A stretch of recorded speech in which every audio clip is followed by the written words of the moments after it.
ایک نیک شخص تھا، بڑا نیک نمازی تھا، غریب بہت تھا۔ نماز عشاء فارغ ہو کر جب گھر پہ آیا تو پتہ چلا بچے سو گئے ہیں۔ اپنی زوجہ سے پوچھا کہ بچوں نے نماز پڑھ لی ہے؟ تو کہا بچوں کو کھانے کو کچھ تھا ہی نہیں، رو رہے تھے، میں نے بہلا پھسلا کے بھوکا ہی سلا دیا ہے۔ کہ نماز تو پڑھانی چاہیے تھی، کہ نماز پڑھاتی تو اور روتے بھوکے تھے۔ میں نے کہا کم از کم کھانا گھر میں نہیں ہے تو بھوکے سو جائیں۔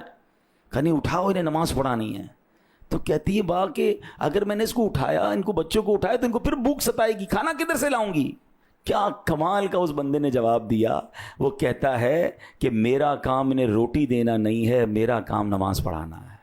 میرا کام میں کروں گا، جس کا کام رزق دینا ہے وہ اس کا کام ہے۔ ان کو اٹھاؤ، ان کو نماز پڑھاؤ، مجھ پر ذمہ داری ہے کہ میں بچوں کو نماز پڑھاؤں۔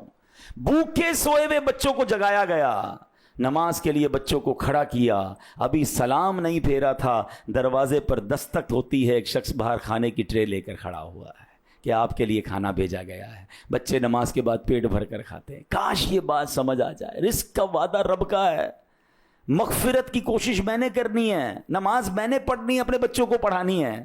ہم بچوں کو دنیا کی ساری تعلیمات دلواتے ہیں، میں نہیں کہتا دنیا کی تعلیم نہ دلائیں، اگر شریعت کے دائرے میں دلائیں، مگر اپنے بچوں کو دین بھی تو سکھائیں نا۔ ہم صرف دنیا میں اپنے بچوں کو پیسے کمانے کا طریقہ بتاتے ہیں۔ بھئی پیسے کمانا کا سکھاؤ گے، سخاوت کون سکھائے گا؟ زکوٰۃ کے مسائل کون بتائے گا؟ لوگ بچوں کو مالدار چھوڑ کر جاتے ہیں مگر دین نہیں سکھاتے، وہی بچہ اس مال سے حرام کام کر کے ماں باپ کے لیے عذاب کا باعث بن جاتا ہے۔ نہیں میرے پیارے اسلام بھائیو، یہ پیرامیٹر چینج کیجئے۔